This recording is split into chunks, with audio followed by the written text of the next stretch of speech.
Boa tarde, sejam bem-vindos e bem-vindas. Vamos aguardar um breve momento enquanto todas as pessoas entram na sala. Informamos que esta sessão é gravada e transmitida ao vivo através do canal de YouTube do INA.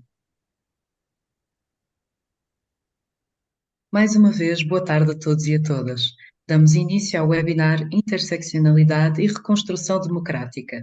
Este webinar tem por base o Plano Nacional de Combate ao Racismo e à Discriminação e pretende refletir sobre os princípios que estruturam o mesmo, especialmente o princípio da interseccionalidade enquanto abordagem múltipla das desigualdades, possibilitando a construção de uma política de inclusão e combate à discriminação, promovendo a igualdade e os direitos humanos fundamentais nos diversos planos da vida pública.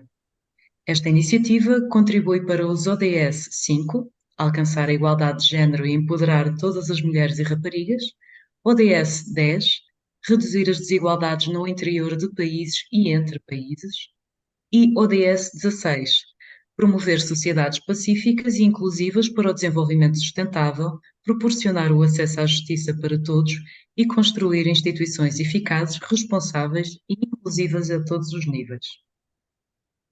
À semelhança das anteriores conferências organizadas pelo INA, esta sessão terá a interpretação para língua gestual portuguesa que será assegurada por Paula Fernandes, da Associação de Tradutores e Intérpretes de Língua Gestual Portuguesa, a quem agradecemos desde já.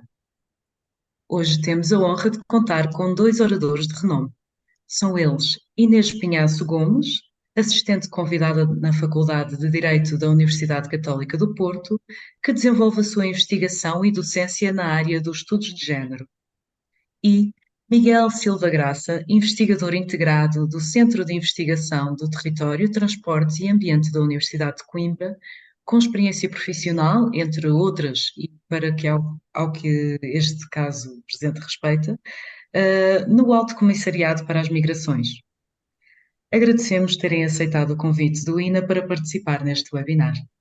O debate será moderado pela Presidente do Conselho Diretivo do INA, Luísa Neto. Informamos que a sessão é gravada e transmitida em direto através do canal de YouTube do INA. As questões que os participantes queiram colocar devem ser feitas através da ferramenta de perguntas e respostas disponível em baixo no ecrã, indicada por QA, em inglês Questions and Answers. Passo a palavra à Presidente do INA, Luísa Neto. Muito obrigada e boa sessão.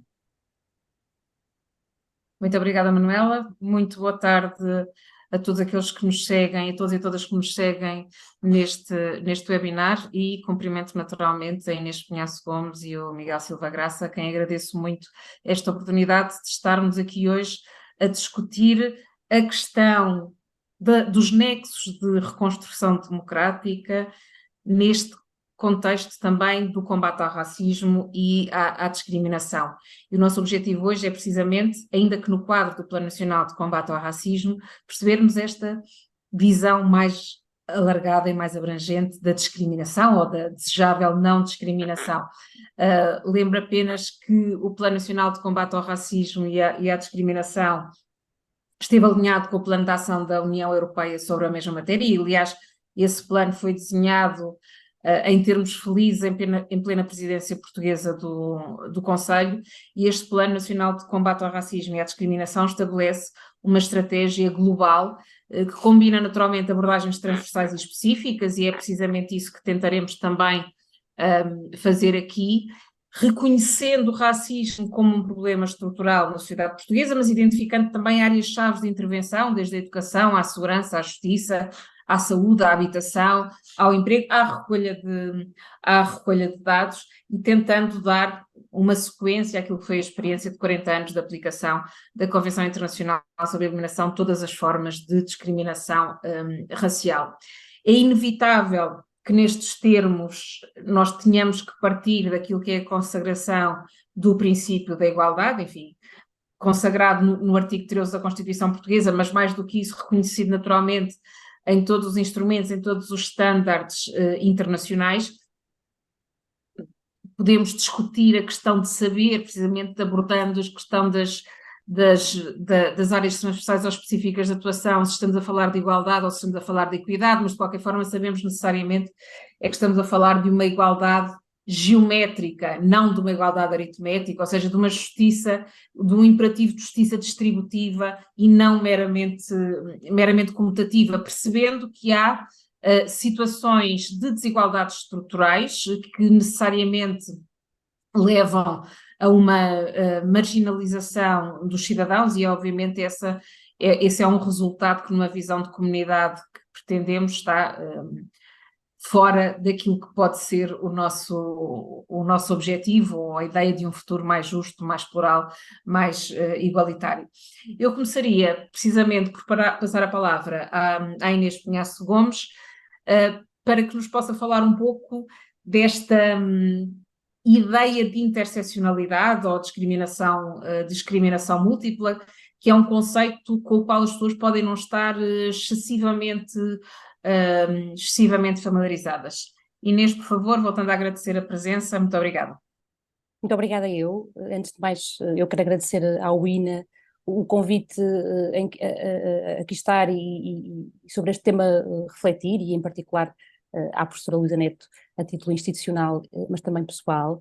E quanto a este tema da interseccionalidade, no fundo, o que esta ideia fundamentalmente explica é o cruzamento de fatores que podem estar na base da discriminação, da violência, da opressão, e portanto há aqui mesmo uma ideia literal, não é? De interseção, de cruzamento desses fatores, e que fatores é que estamos aqui a falar? Variadíssimos, não é? E só para exemplificar, desde a raça, começando por aqui, a etnia, o género, a origem nacional, religião, convicções políticas ou ideológicas, condição social, orientação sexual, identidade de género, deficiência ou discapacidade, enfim, entre outros.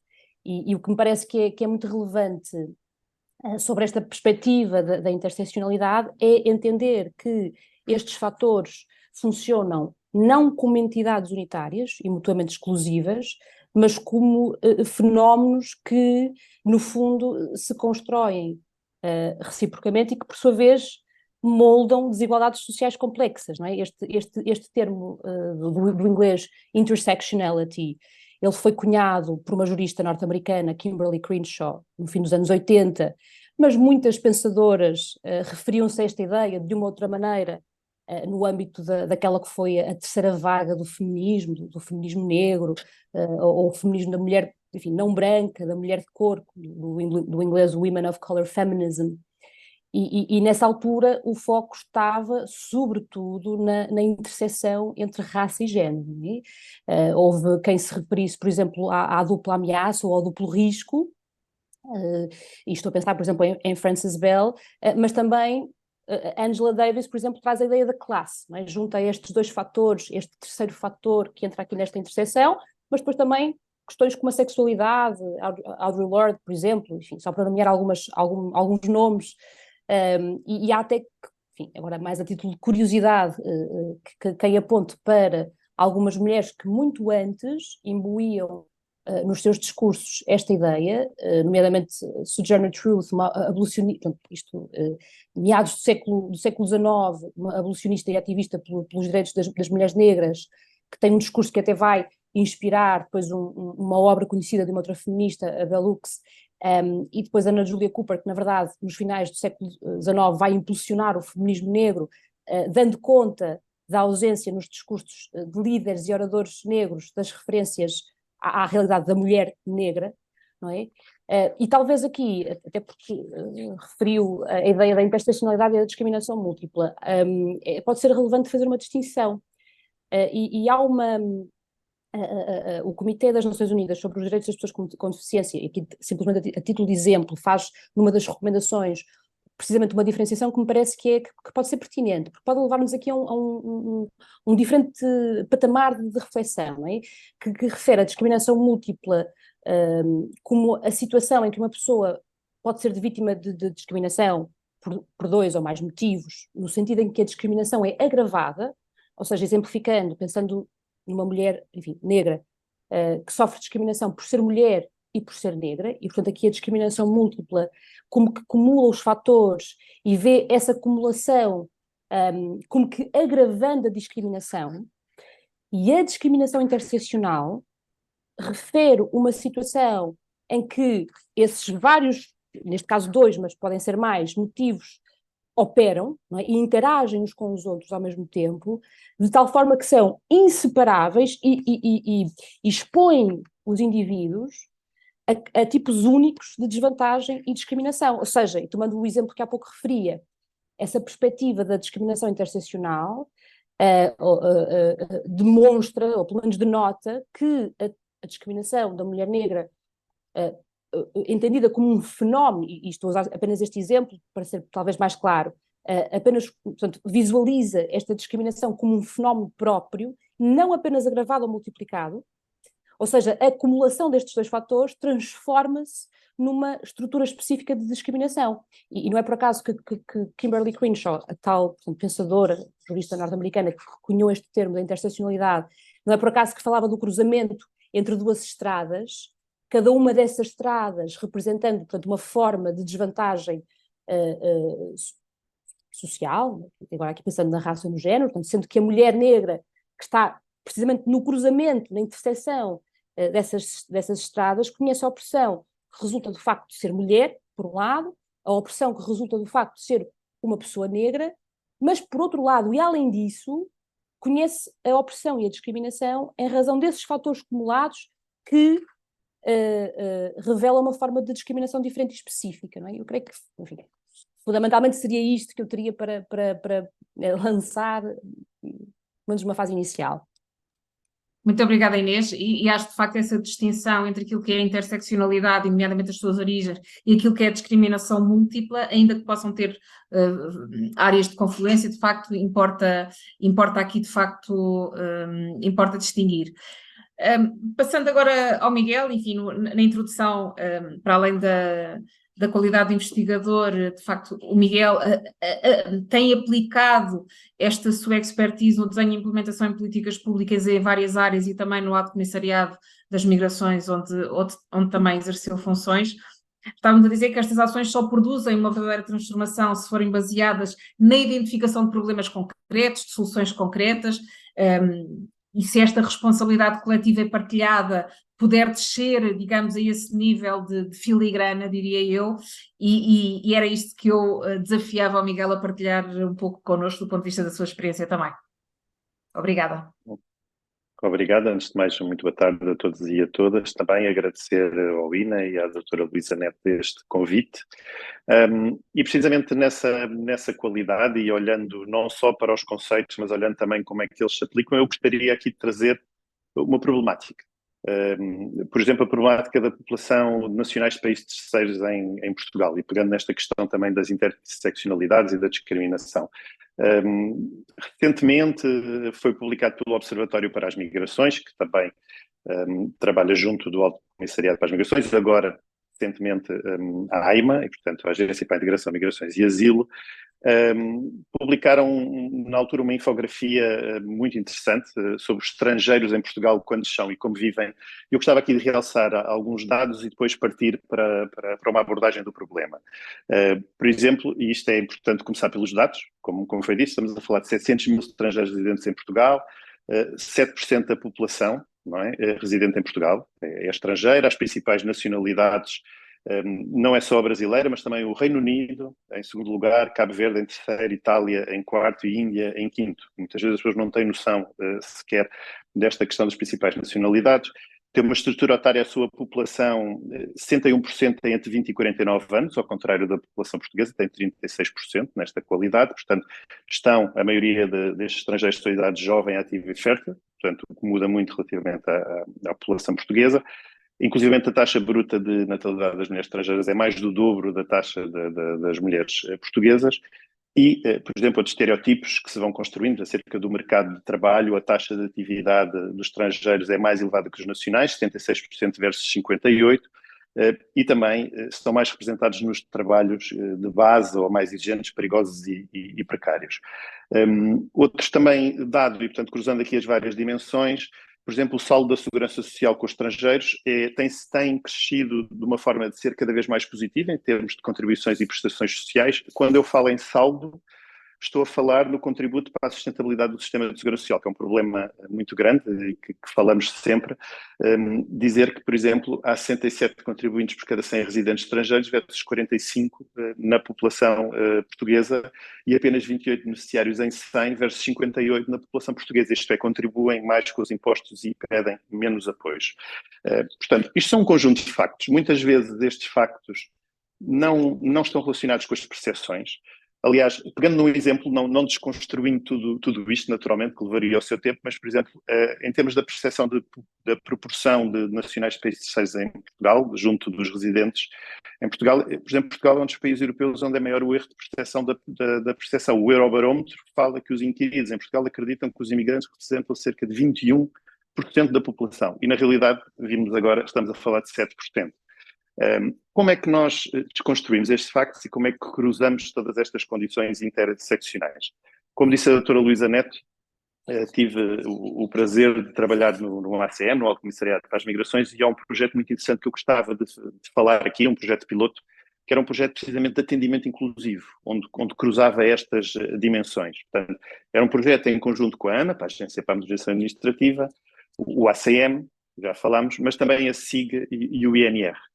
E o objetivo era melhorar o atendimento público para ser mais acessível e inclusivo. Foi um projeto de lojas de cidadão, um piloto com 3 lojas de cidadão, em Aveiro, Setúbal e Faro, e para além, obviamente, de uma componente de formação para os próprios atendedores e reforço de toda esta questão do atendimento presencial, videochamada, web telefónico, inclusivamente a questão da língua gestual portuguesa e do sistema de gestos internacional, tinha a concepção de um guia.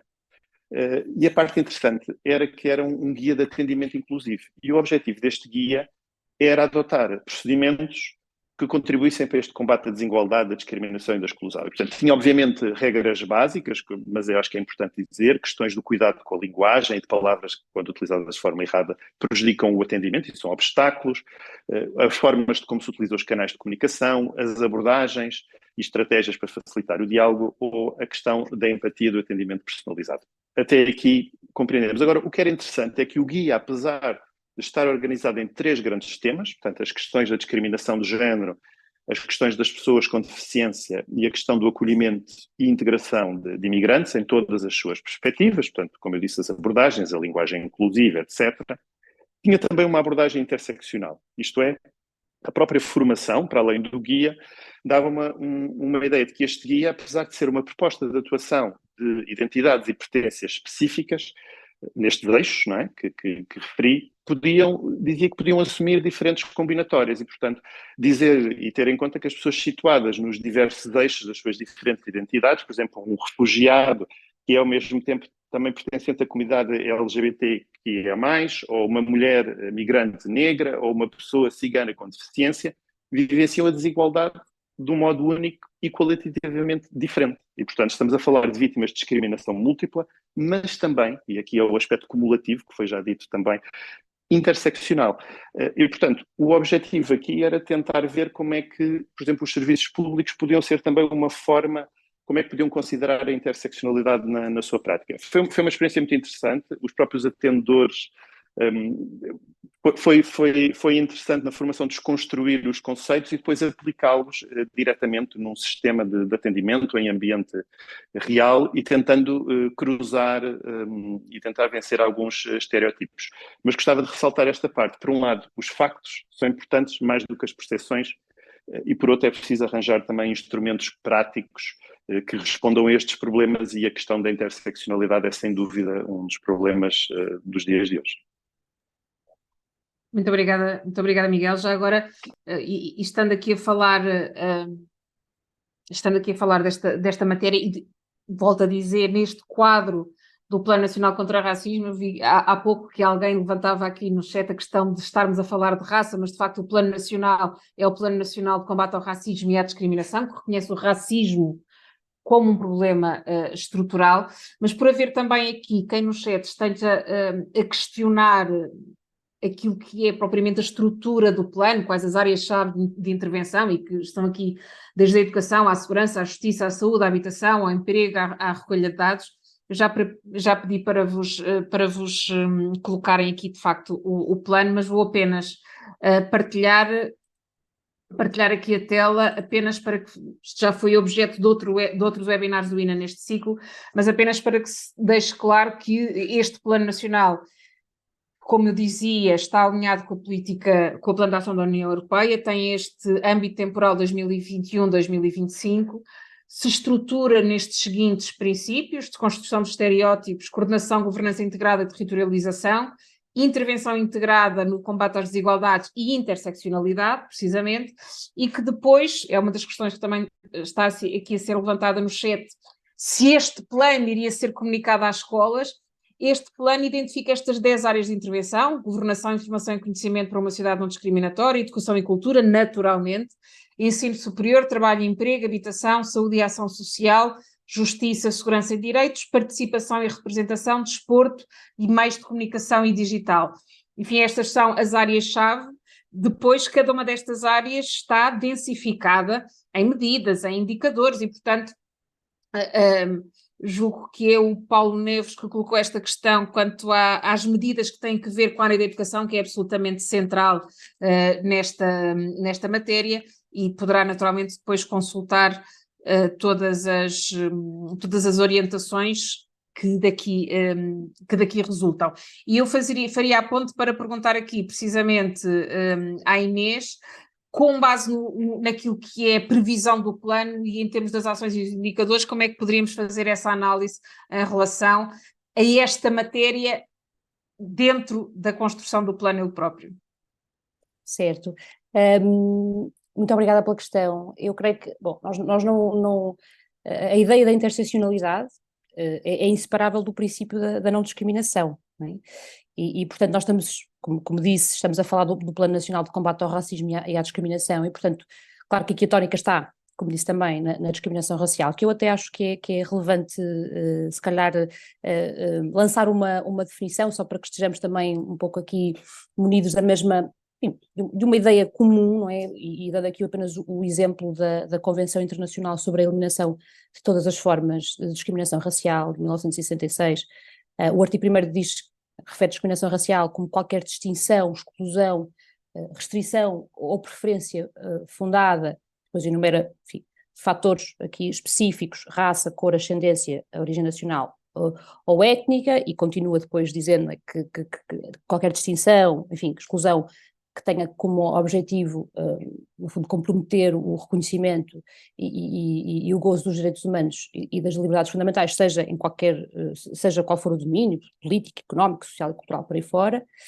E precisamente o comitê que monitoriza esta convenção refere claramente que, na prática, estes fatores de não discriminação são estendidos à noção de interseccionalidade, e até refere a ideia da dupla e da múltipla discriminação. E já agora também olhando depois para o direito interno, por exemplo, a Lei número 93/2017, que estabelece o regime jurídico da prevenção, da proibição e do combate à discriminação em razão da origem racial e étnica, cor, nacionalidade, ascendência e território de origem, na esteira da Convenção e do Comitê que referi anteriormente, define precisamente aquilo que é discriminação múltipla. Portanto, nós não podemos, e creio que a abordagem, se até agora não foi assim, só pode ser esta: nós só podemos falar da discriminação ou da não discriminação se nós adotarmos uma perspectiva interseccional. E, portanto, o plano não é por acaso que como disse também, este princípio da interseccionalidade é um dos 4 princípios que estruturou o plano, não é? E, de facto, até o próprio plano da ação da União Europeia que referiu, lançado pela Comissão Europeia, refere a ideia de interseção dos diferentes fatores. A declaração e o programa de ação de Durban, que surge na Conferência Mundial contra o Racismo e Discriminação Racial, que também está na base deste plano, também refere esta ideia. Nas motivações da própria resolução do Conselho de Ministros, que lança este plano, no fundo diz que deve ser entendida a discriminação como este fenómeno, não é? que reflete estereótipos e que reflete processos históricos que estão na sua origem, a escravatura, o colonialismo, que perpetuam estes modelos de discriminação estruturais, que só podem ser entendidos desta forma interseccional. E concretamente, quanto a algumas medidas que são adotadas no plano, eu lanço aqui 2 exemplos Portanto, como disse, são várias áreas, são 10 áreas, não é? E quanto à primeira, de governação, informação e conhecimento para uma sociedade não discriminatória, lança-se uma medida que é a de criar o Observatório Independente do Discurso de Ódio, Racismo e Xenofobia. E, no fundo, tem aqui em vista, entre outros aspectos, a produção, a recolha e a difusão de informação e de conhecimento nas várias áreas e setores abrangidos pelo plano, e que também tem em vista a formação e o estímulo à investigação sobre a prevenção e o combate ao racismo e à discriminação racial e étnica, incluindo e diz expressamente, discriminação múltipla e interseccional. Uma outra medida, numa outra área, agora relativa à justiça, à segurança e direitos, lança esta ideia de avaliar uma possível revisão da legislação em matéria de combate à discriminação e ao discurso de ódio, designadamente depois o quadro legal em matéria de proteção contra a discriminação múltipla e interseccional, e uma das atividades que propõe para concretizar essa medida dentro dessa área é o apoio à produção de um livro branco sobre o quadro legal em matéria de proteção contra a discriminação múltipla e interseccional, e precisamente em outubro do ano passado foi lançado este projeto pela CID, pela Comissão para a Cidadania e Igualdade de Género, que é o projeto Multiversidade, e é precisamente este livro branco sobre a discriminação múltipla e interseccional. E eu creio que, pelo menos, não é, são alguns passos que são dados no sentido de avançarmos para a recolha de dados, para estudos, para compreender, não é, como é que se manifesta e como é que se pode efetivamente e depois na prática adotar medidas que efetivamente combatam o racismo e a discriminação nesta perspectiva interseccional. Enfim, aqui dentro de alguns exemplos existem mais, nomeadamente, por exemplo, recordo no âmbito da saúde também há matérias específicas quanto à questão da interseccionalidade.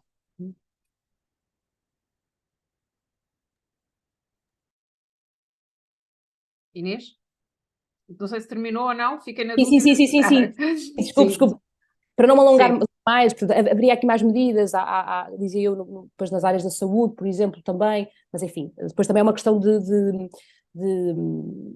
com mais atenção e detalhe, olhar para o plano que expressamente indica estas ideias. Uhum. Muito obrigada. Eu diria que este plano, e enfim, como desejavelmente qualquer desenho e implementação de políticas públicas, na verdade, deve sempre basear-se naquilo que é a evidência científica que possa ser tratada e trazida como apor, como fundamento para a tomada de decisão pública. E neste sentido, o que sejam políticas públicas com base nesta percepção de quais são os dados, e a questão da recolha de dados é muito tratada também no plano, é absolutamente essencial. E perguntava ao Miguel se gostaria de acrescentar mais algo em relação a esta questão. Sim, aliás, obviamente que há aqui um campo de trabalho muito interessante neste Plano Nacional de Combate ao Racismo e à Discriminação, não só pela sua variedade de áreas, mas pela componente interseccional que já falámos. Mas, como foi muito bem agora também realçado pela doutora Luísa Neto, eu não vou estar a aprofundar os eixos e as medidas, eu vou concentrar-me numa outra dimensão que, como disse, eu acho que é importante, que é, quando falamos de desenho, implementação e avaliação de políticas públicas, estas são impossíveis de realizar sem dados, sem um diagnóstico inicial, sem uma monitorização ao longo do processo, até para causar a melhoria do mesmo. Ou melhor, fazendo aqui uma metáfora desportiva, se eu não tiver dados, eu não consigo saber o que fazer. Isto é, a metáfora desportiva é, se eu não souber, eu não consigo marcar um golo se não souber onde é a baliza. Portanto, o que nos faz o diagnóstico inicial é marcar a baliza para que nós consigamos atingir os objetivos. E se calhar neste âmbito, e até no âmbito do Plano Nacional de Combate ao Racismo e à Discriminação, talvez uma das mais interessantes discussões seja sobre o tema de como obtemos estes dados. Tivemos recentemente, em 2021, os censos, em que precisamente as questões étnico-raciais estiveram em discussão. Aliás, em 2018 e 2019 correram os trabalhos de um grupo de trabalho para estas questões que foi criado especificamente para produzir recomendações, tendo em vista a incorporação de uma formulação que caracterizasse a composição étnico-racial da população em Portugal, que desconhecemos. Não foi possível chegar a um consenso entre os especialistas, mas por maioria foi recomendada a introdução de uma questão sobre a origem e pertença étnico-racial dos censos. O INE, contudo, deu um parecer negativo, justificando que esta era uma matéria sensível, que podia perturbar inclusive a realização da operação censitária, mas nós sabemos, em termos conceptuais, que existem muitas abordagens. Não é? Já falámos aqui dos conceitos de etnia ou de origem geográfica, que são muitas vezes estes conceitos que norteiam grande parte da recolha de informações e organismos internacionais, como as Nações Unidas ou a OCDE, reconhecem até o caráter complexo e subjetivo destes conceitos. Por exemplo, eu ressaltaria que no contexto da União Europeia só alguns Estados-membros seguem esta linha que associa a pertença à etnia a características raciais ou físicas dos edifícios, portanto, o que nós chamamos as pessoas racializadas, em particularmente a cor da pele, e outros países da União Europeia optam por recolher informações relativas ao background migratório, isto é, nomeadamente a naturalidade dos pais, etc., portanto, numa lógica de construção de identidade. O INE apontou, portanto, que a inclusão desta pergunta não era, por um lado, também coadunável com o calendário de preparação. Obviamente sabemos que isto é complexo, mas perdeu-se aqui, de facto, uma oportunidade. E o INE aponta também algo que eu julgo que é bastante discutível, que são os riscos da apropriação discriminatória da informação. Eu diria que este argumento é discutível, como disse, porque a ausência de informação normalmente é muito mais prejudicial. Eu falava há bocadinho, às vezes, de não termos informação e da percepção, e, portanto, julgo que haverá claramente mais vantagens e potencialidades do que desvantagens e riscos em termos de acesso e fazermos o levantamento destes dados. Gostava de deixar aqui uma nota, que é muito importante. Este é um tema muito interessante também para debate, tem muitos prós e contras, mas de facto eu já discuti isto com vários especialistas internacionais, inclusive com outras pessoas da mesma área, no estudo, na análise e na produção de políticas públicas, e eles perguntam como é que em Portugal nós conseguimos fazer políticas públicas nesta área se nós não temos sequer uma noção dos censos da população racializada em Portugal, não só numa forma global, como setorial em diversas áreas. Não é? Falávamos aqui das questões da educação, mas nós não sabemos quantas pessoas racializadas temos, por exemplo, no sistema educativo português. Eu gostava de deixar aqui uma nota final que é interessante, que é, ontem saiu uma notícia com uma entrevista ao presidente do INE, já que falamos aqui do INE, que afirmou que os censos de 10 em 10 anos iam acabar. Pois o INE ia passar a cruzar dados dos vários organismos da administração pública. Julgo que isto é uma ótima notícia e também é um ótimo contributo para esta temática da discriminação e da questão da interseccionalidade, mas há um problema que continua a resolver, é que nós não temos dados, por exemplo, da população racializada em Portugal, porque a administração pública não recolhe estes dados.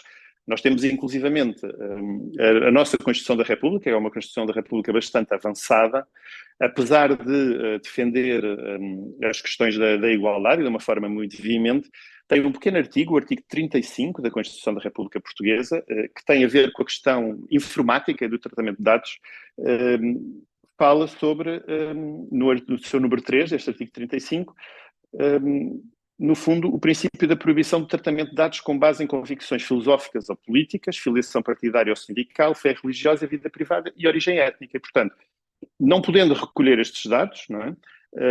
Torna-se difícil trabalhar políticas públicas neste sentido. Obviamente que a lei prevê exceções e haveria enquadramento para estas exceções, não só o consentimento expresso do titular, mas isso hoje com a questão dos dados já é uma universalidade, mas a autorização prevista por lei, com garantias de não discriminação e processamento de dados estatísticos não individualmente identificáveis, o que também está garantido na própria atividade do INE. Portanto, poderia ter havido aqui uma possibilidade, apesar de termos uma Constituição que por motivos históricos protegeu esta questão, até porque havia precisamente no Estado Novo uma caracterização étnico-racial que era usado com outros fins e, portanto, a proibição tem uma razão histórica.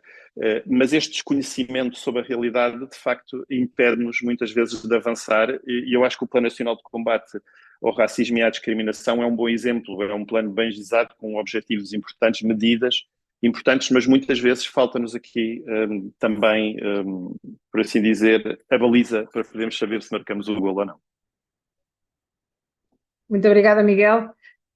Há aqui um passo que se pode dar mais e que muitas vezes não deixa de ser questionado, que é o de perceber se, para além do combate à discriminação, diria, à discriminação negativa, que é aquela que muitas vezes nos interpela mais diretamente, se faz sentido avançar para uma discriminação positiva, se ela se justifica em determinadas situações, e nomeadamente neste âmbito da interseccionalidade, em que pontos é que ela pode eventualmente emergir.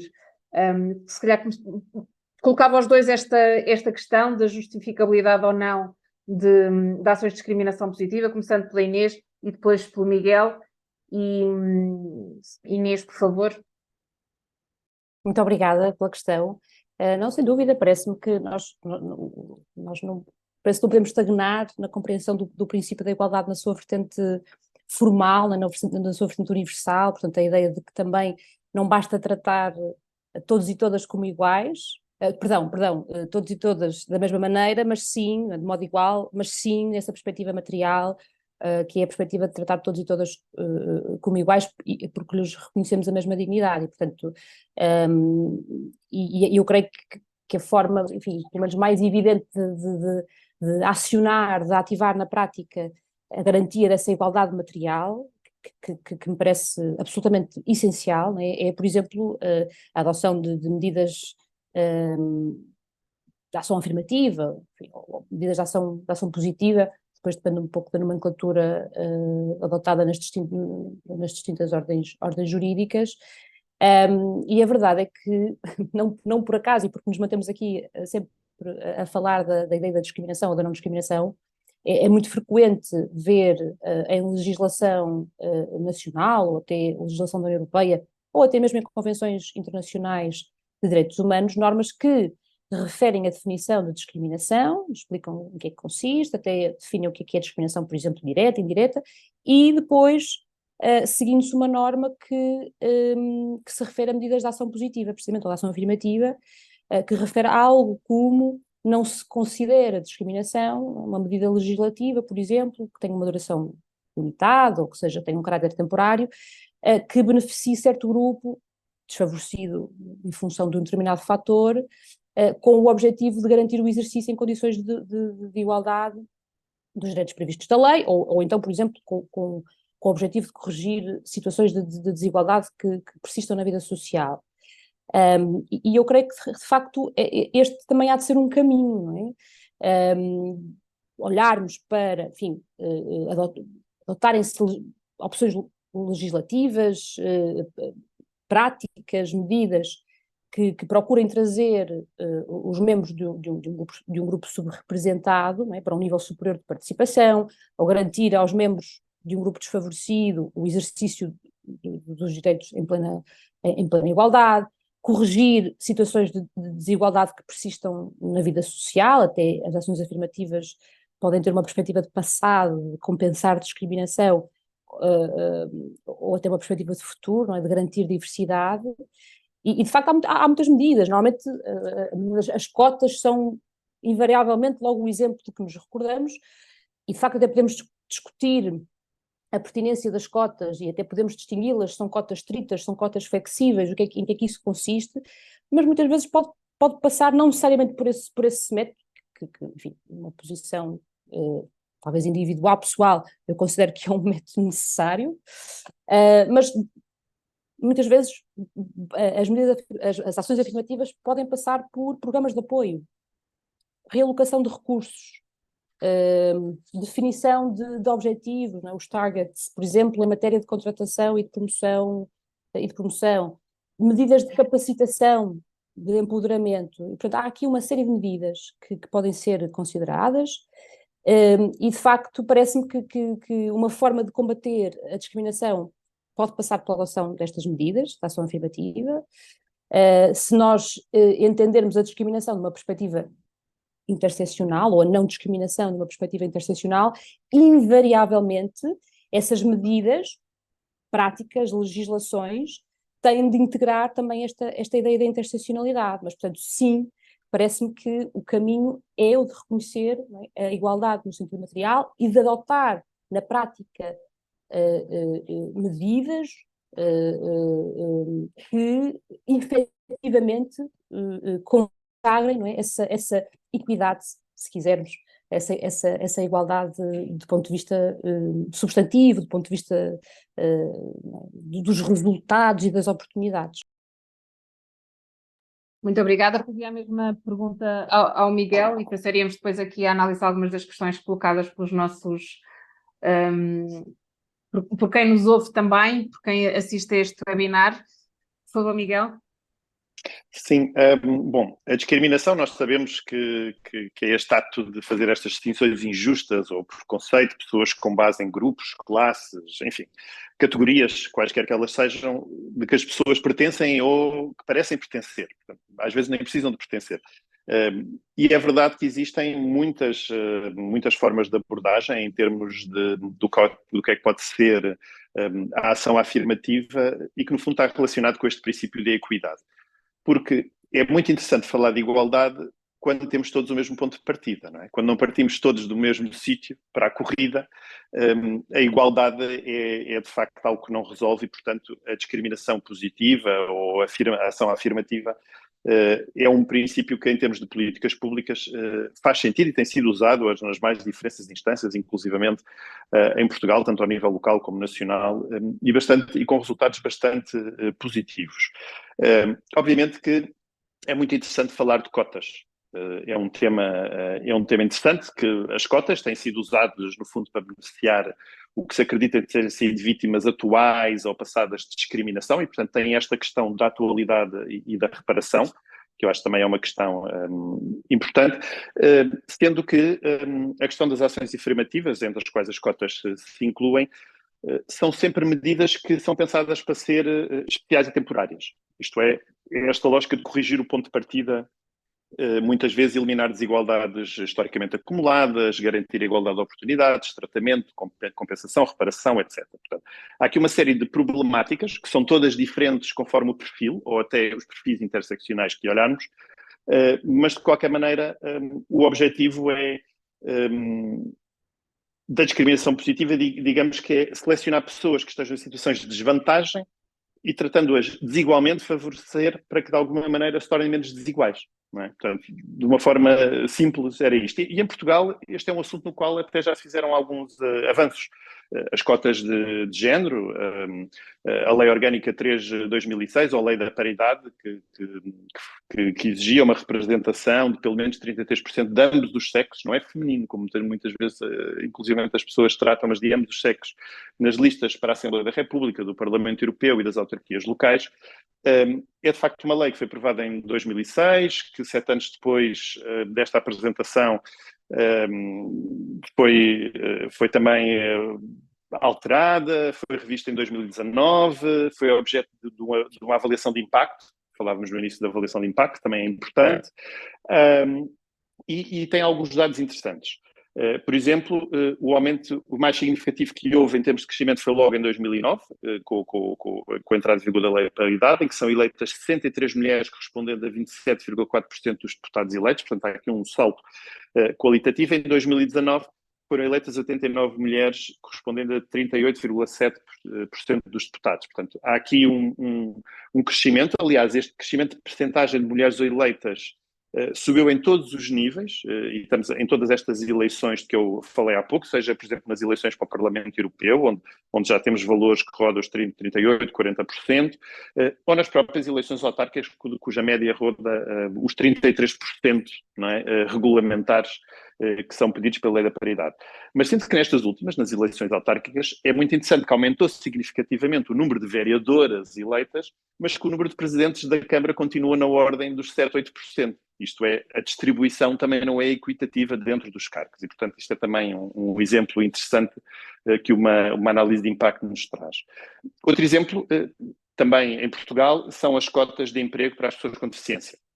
Estamos a falar da Lei 4 de 2019, para estabelecer esse sistema de cotas de emprego para pessoas com deficiência com grau de incapacidade igual ou superior a 60% e visando a contratação por entidades empregadoras, seja do setor privado, seja organismos do setor público. A elegibilidade é através do atestado de multiusos, que conhecemos, é já um instrumento que está plenamente desenvolvido, e as entidades empregadoras abrangidas podem ser médias empresas ou grandes empresas, sei que nas primeiras, pelo menos, haja uma percentagem de 1%, e nas segundas, as grandes empresas, 2%. Já as entidades do setor público abrangem a administração central e local e bem como os institutos públicos. Mas estamos a falar de uma lei que está, obviamente, em andamento, portanto, a sua obrigatoriedade para médias empresas é a partir de fevereiro de 2023 e para grandes empresas a partir de fevereiro de 2024 e, portanto, é um processo ongoing e que merece ser olhado com atenção, tal e qual como foi a questão das cotas de género, sendo que para o ano julgo que já com a obrigatoriedade da totalidade do processo possa olhar para este percurso de uma forma também bastante consolidada. Um exemplo ainda mais interessante e mais polémico também são, obviamente, as cotas raciais. Não é?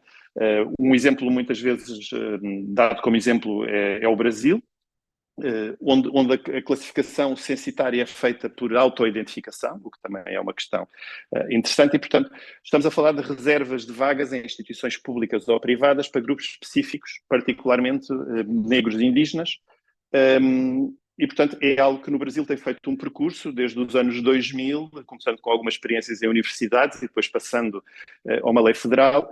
Inclusive, gostava de sinalizar que esta semana o Presidente do Brasil, Lula da Silva, ratificou, precisamente agora dia 13 de novembro, uma lei que atualiza a política de cotas raciais e sociais das universidades federais até 2033 e que estende o alcance às comunidades tradicionais de descendentes de escravizados, portanto, os estudantes quilombolas, portanto, descendentes de escravizados que fugiram.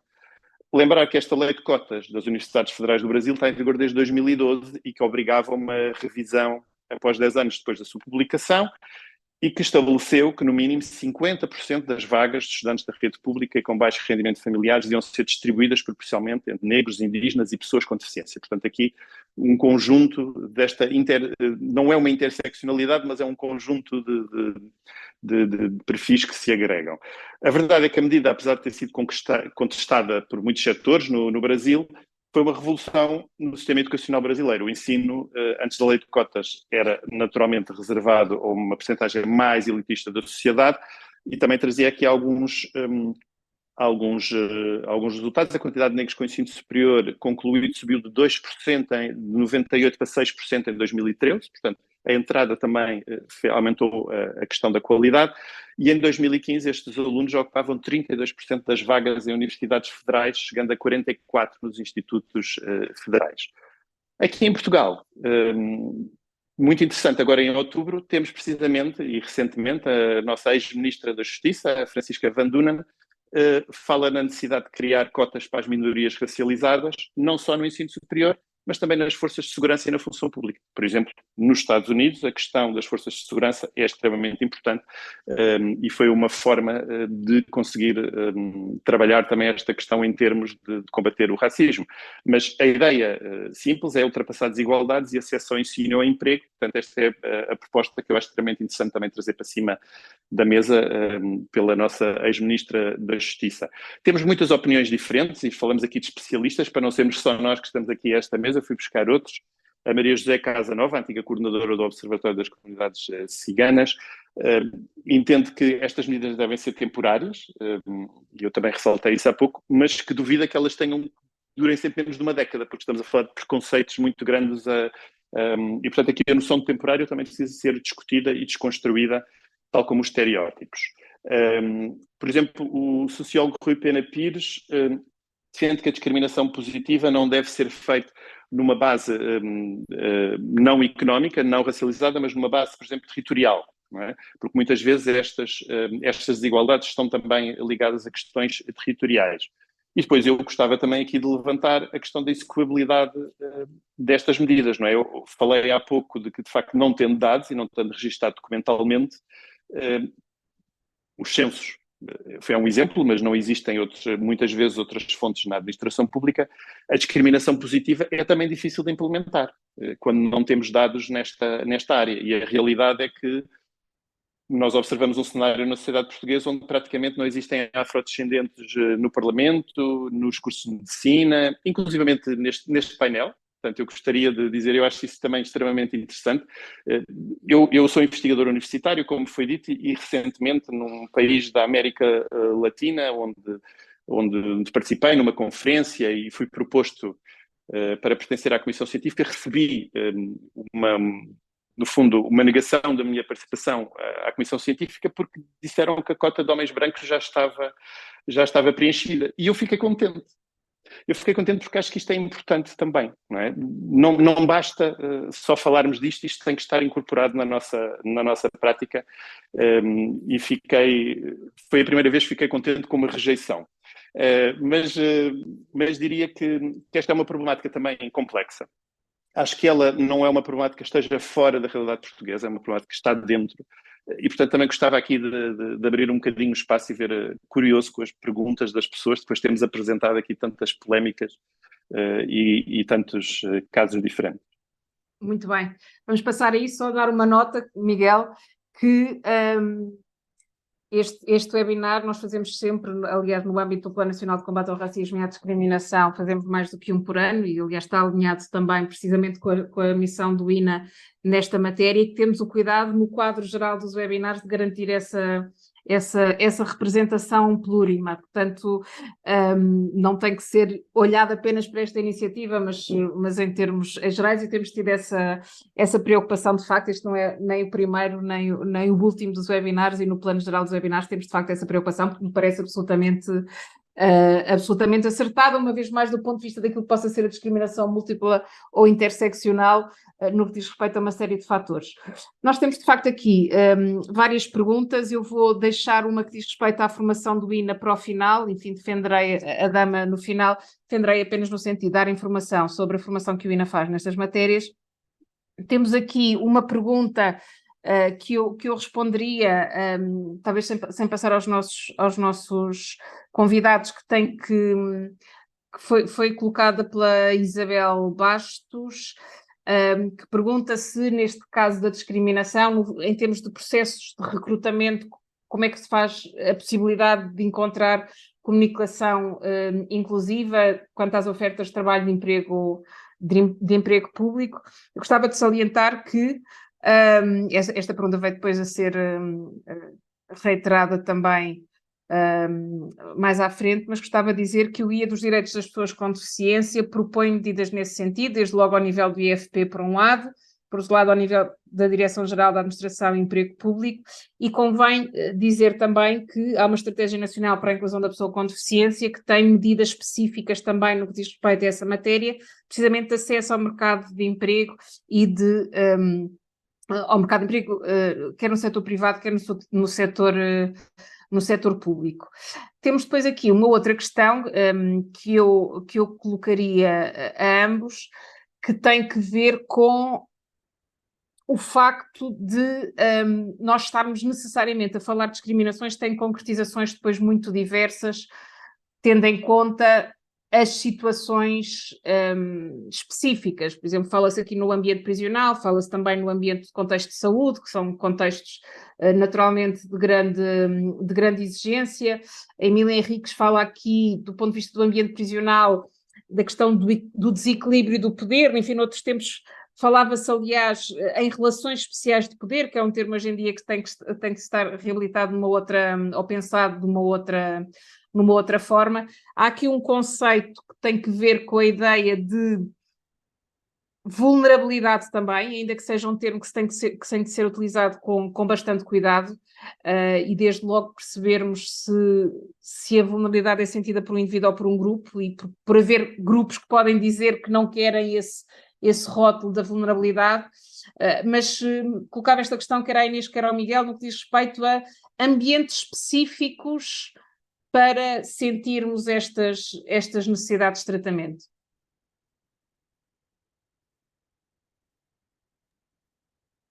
Se quiserem fazer algum comentário, se não... Sem dúvida, Inês. Sim, eu acho que se calhar, não sei se responde necessariamente à questão, mas Eu creio que um dos passos que me parece absolutamente essencial é o de nós procurarmos perceber dentro das próprias comunidades quais são os desafios que as mesmas enfrentam e perceber quais são as suas pretensões, não é? E não estamos a falar, ou seja, ouvirmos na primeira voz, informarmos na primeira voz. E daí eu realmente concordar com o Miguel desta perspectiva de que é fundamental termos essa representatividade, seja neste contexto, seja no contexto, nos mais variados contextos, não é? Mas de facto procurarmos aceder a essas dificuldades, aos constrangimentos vividos na primeira voz e percebermos de facto quais são as questões que as pessoas desses grupos vulneráveis, ou como queiramos chamar, quais são as questões que indicam como prioritárias, por exemplo, para serem resolvidas, e daí que seja absolutamente fundamental integrar, garantir a participação dessas pessoas nos âmbitos de decisão, né? Ou nos âmbitos de reflexão. Eu creio que, e depois aí talvez passarmos a olhar para esses grupos em contextos particulares, sem dúvida que se nós conseguirmos, é aquela questão de abrirmos categorias. Agora até fazendo a ponto para outra reflexão, será que nós devemos, agora enfim, não está muito relacionado, mas será que devemos falar, abrir mais categorias, por exemplo, a propósito do termo guarda-chuva, LGBTQI+, sim, devemos, porque as proteções são diferentes, ainda que possamos aglomerá-las com algumas interseções, mas devemos abrir essas janelas, para um dia mais tarde deixarmos de falar delas. Então sim, devemos olhar para esses ambientes específicos e perceber o que é que esses grupos em particular, né, vivenciam nesses ambientes específicos e adotar medidas concretas, direcionadas de modo casuístico. Enfim. Obrigada, Inês. Miguel? Sim, gostava de pegar nesta ideia da Inês, que eu acho que é importante, que é perguntar às pessoas. A participação destes grupos e destes perfis é extremamente importante. Muitas vezes eu falo em dados e em políticas públicas, mas faltou aqui falar de uma componente que é a componente da participação. Eu gostaria até de propor uma outra terminologia, isto é uma reflexão que até tenho feito em termos académicos, que é a questão de, em vez de falar de pessoas vulneráveis, falar em pessoas subrepresentadas, porque aqui a sua questão é a representação. Isto é, há aqui um cruzamento. De facto, as vulnerabilidades sociais levam a uma subrepresentação, mas existem outras categorias que não são vulnerabilidades sociais ou económicas, ou outras que também levam a subrepresentações, de alguma forma.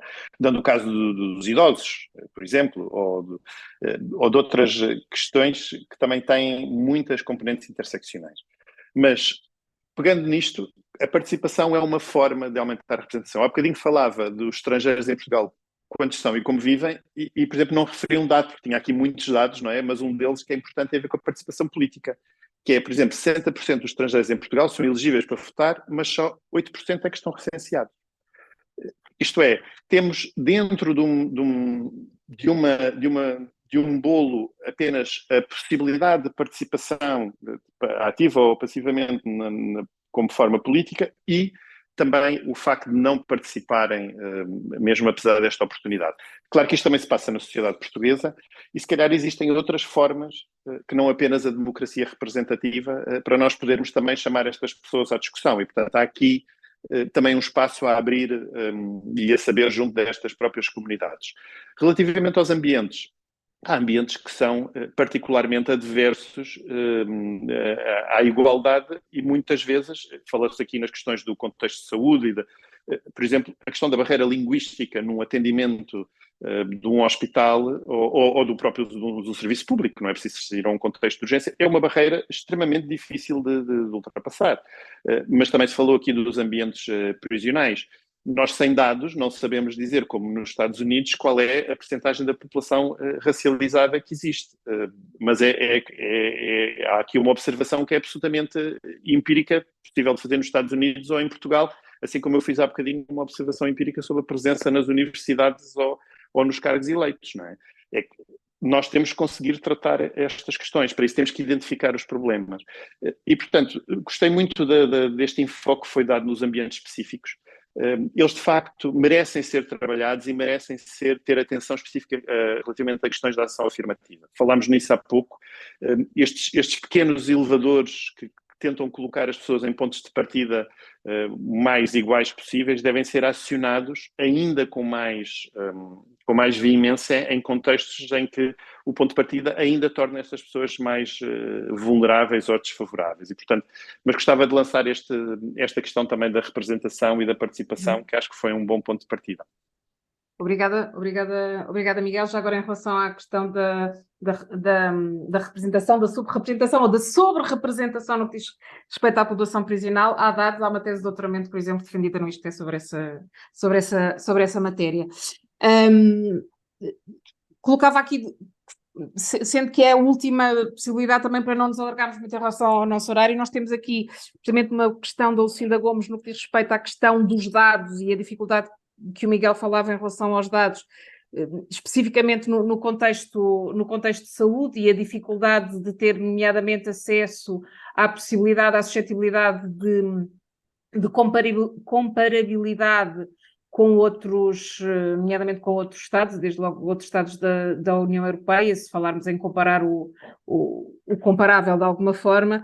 O Rui Arsénio, Delfim Azevedo, também no que diz respeito à intervenção do Miguel, falavam muito, perguntam aqui muito e questionam de que forma é que existe de facto um planeamento para a integração controlada. Enfim, o Rui Arsénio fala em imigração, o que quererá falar não em imigração, mas exatamente no contrário. Julgo que o Miguel também já de alguma forma respondeu a esta questão, mas esta carência de dados e a incapacidade de obtenção de informações perante fluxos migratórios, enfim, supostamente a recriação neste momento da AIMA tem também esse objetivo, mas perguntaria ao Miguel se queria dizer mais alguma coisa em relação a isso.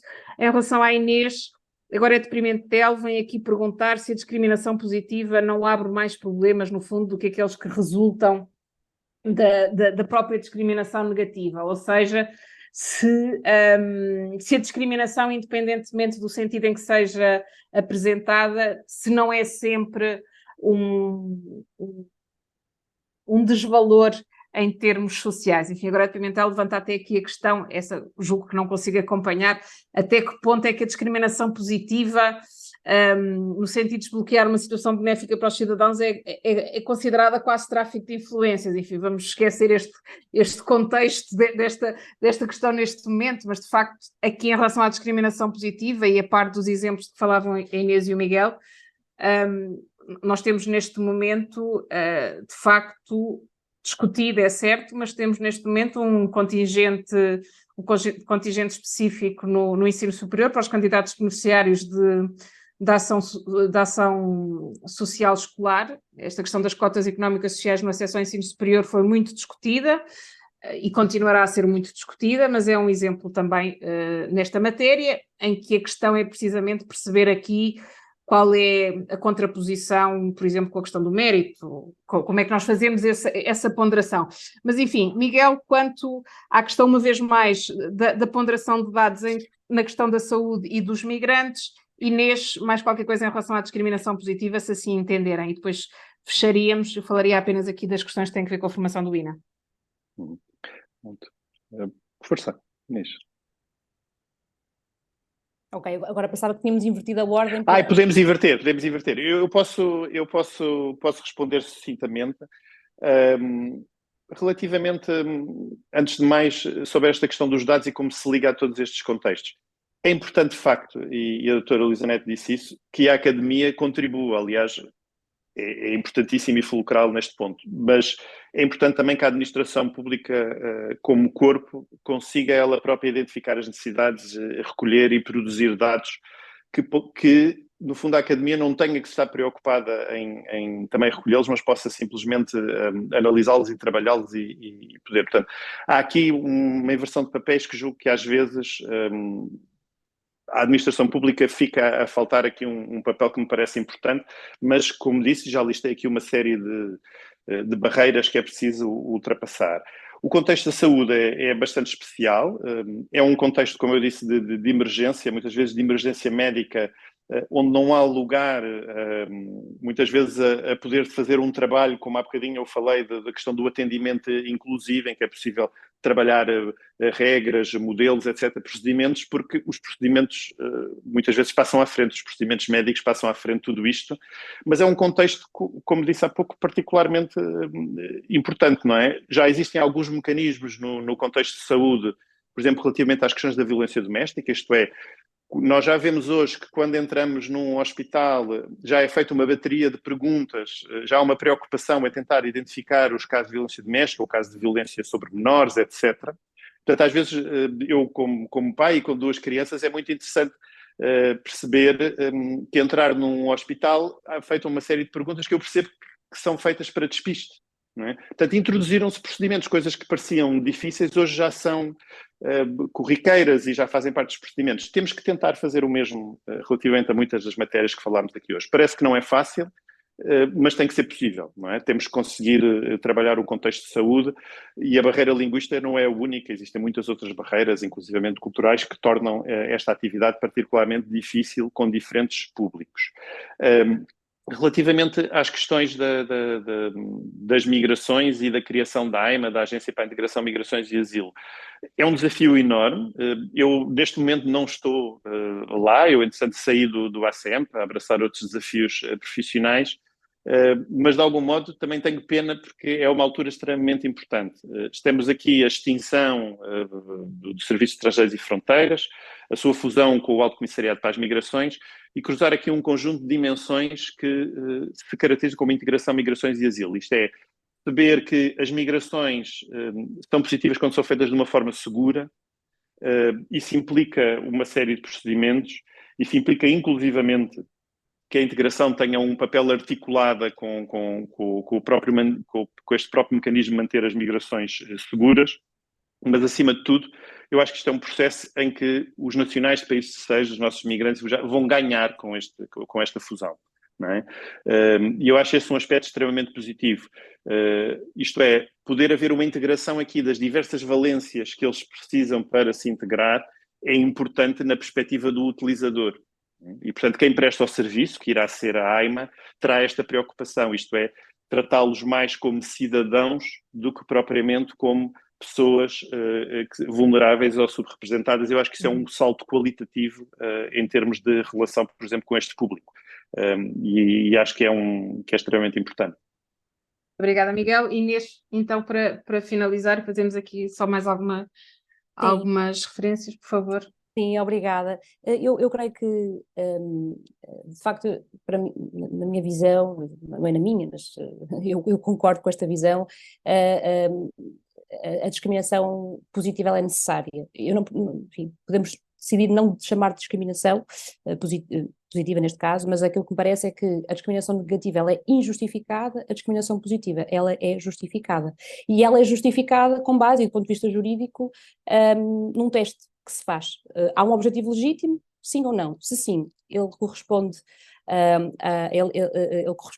responde positivamente ao teste da proporcionalidade, é uma medida adequada, é uma medida necessária, é uma medida proporcional em sentido estrito. Isto é o teste que se faz, não é?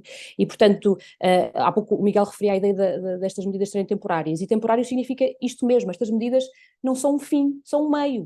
As medidas que se adotam para garantir uma igualdade, né, desta perspectiva, são um meio e não um fim. Portanto, esta ideia de serem temporárias é isto mesmo, é até o objetivo ser prosseguido. E, normalmente, qualquer medida legislativa que se refira a ações afirmativas refere isto mesmo, esta ideia de serem limitadas àquilo que é necessário, enfim. Pois eu diria aqui só 2 questões, e até não necessariamente dando respostas, mas lançando aqui uma reflexão. Eu creio que o argumento da meritocracia é bastante perigoso, porque ele parte de uma ideia de privilégio. E muitas vezes não se entende que as pessoas não chegam sequer ao mesmo patamar de oportunidades porque vêm acumulando ao longo de toda a sua vida e toda a sua experiência uma desigualdade social estrutural que não lhes permite sequer chegar ao ponto de terem as mesmas oportunidades para depois alcançarem os mesmos resultados. Portanto, aqui, na minha perspectiva, só medidas como as cotas é que podem possibilitar isto mesmo. A outra ideia é que também parece-me que não se entenda a importância da representatividade. Em vários domínios, em vários setores, em vários cenários, ter por exemplo, órgãos de chefia, direção, que tomam decisões que continuem a ser maioritariamente compostos por um coletivo de homens brancos, heterossexuais, cisgénero, sem deficiência ou discapacidade, está a propagar, não é? e a alimentar um ponto de vista que não é o ponto de vista plural da sociedade. E, portanto, a representatividade tem muita relevância em muitos aspectos. E, mais uma vez, o caminho pode ser, necessariamente parece-me que é este, o caminho de garantir a igualdade material, mas, como digo, não como fim, mas como meio. E quando deixarmos de falar sobre isto e quando deixarmos de adotar estas medidas, é porque estamos num bom caminho, mas, como disse o Miguel, não será nos próximos 10 anos. Não, mas estamos a caminhar para isso, pelo menos. E aqui uma intervenção do Miguel, muito, muito curta, por favor. Muitíssimo curta, só para dizer, demos aqui muitos autores e livros e planos, mas também podemos dar uma música. Eu gostava de deixar aqui uma referência também musical a uma cantora brasileira que eu gosto muito, que é a Bia Ferreira, que tem uma música que se chama Cota Não é Esmola, e portanto eu deixava essa referência também para ouvir. Obrigado.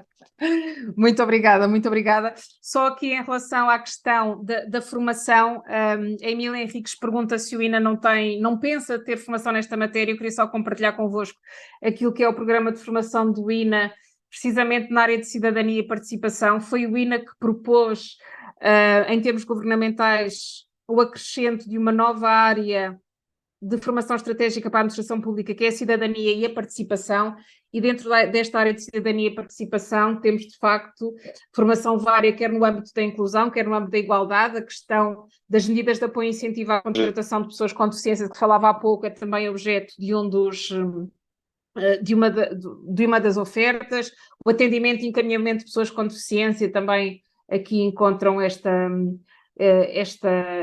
formação, o recrutamento da pessoa com deficiência também, a literacia sobre o racismo e a discriminação racial, as competências para a interculturalidade são cursos na NAU gratuitos, qualquer pessoa pode fazer facilmente, são muito interessantes do ponto de vista daquilo que é uma sensibilização para uma série de pré-compreensões que nós de facto temos, e gostava em especial de salientar o programa de capacitação em direitos humanos para a administração pública, que é um programa gratuito de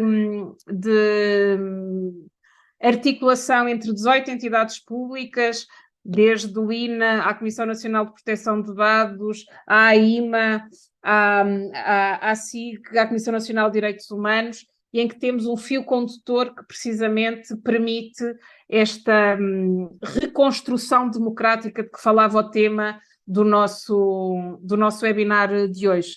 E a propósito da questão também do João Barreto, dizer já temos estratégias a mais, já temos provavelmente indirizos a mais, dizer também que este programa de capacitação em direitos humanos para a administração pública, no final de cada uma das edições, convida os respectivos participantes a apresentarem um plano que reflita o impacto desta formação em direitos humanos nos respectivos serviços, no respectivo local de trabalho, monitorizado ao fim de um ano. Teremos, aliás, no próximo dia 22 de novembro, aquilo que é a monitorização dos planos apresentados. Posso dizer que o Miguel Graça, que está aqui, frequentou este programa de capacitação em direitos humanos para a administração pública e apresentou, aliás, um interessantíssimo plano precisamente para a aplicação no respectivo serviço, e, portanto, a formação existe, procurem-na no site do INA, e esta área da cidadania e participação é, de facto, uma área que nós consideramos absolutamente essencial do ponto de vista desta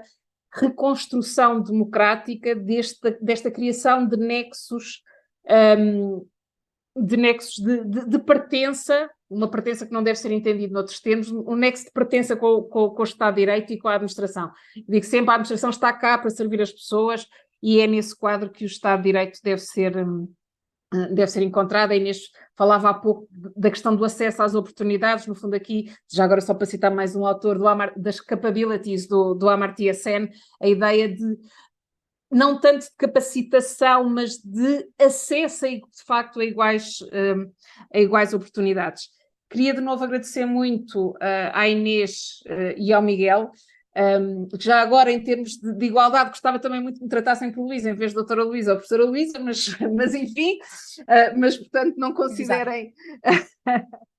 E portanto aproveito então para agradecer muito à doutora Inês Pinhaço Gomes e ao doutor Miguel Silva Graça o facto de aqui terem estado connosco, e passo a palavra à Manuela para nos despedirmos de todos aqueles, e foram muitos que se juntaram a nós para esta discussão esta tarde, que é apenas uma entre várias que nós continuaremos a promover. Muito obrigada. Muito obrigada às centenas de pessoas que assistiram a este webinar. Foram cerca de 500 em sala e no YouTube. Agradecemos também aos nossos distintos convidados. Vamos agora partilhar no ecrã um inquérito de avaliação do interesse desta conferência.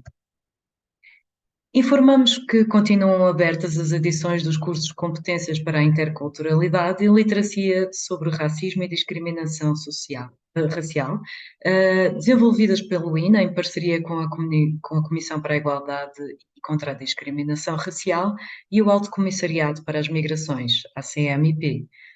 Estas formações destinam-se a trabalhadores da administração pública, mas estão abertas a todos os cidadãos interessados. Os cursos estão disponíveis na plataforma Now e poderá aceder aos mesmos através do link que iremos deixar no chat. O programa de formação do INA para 2024 inclui cursos de curta e longa duração, destinados aos trabalhadores da administração pública, como já mencionámos, e temos também uma vasta oferta na área da cidadania e participação. Conheça a nossa oferta formativa consultando o catálogo disponível no site do INA em ina.pt. Pode ainda consultar e acompanhar todas as novidades e iniciativas do INA nas redes sociais Facebook, LinkedIn, Twitter e Instagram. Mais uma vez, muito obrigada a todos e a todas que nos acompanharam ao longo deste debate. Boa tarde.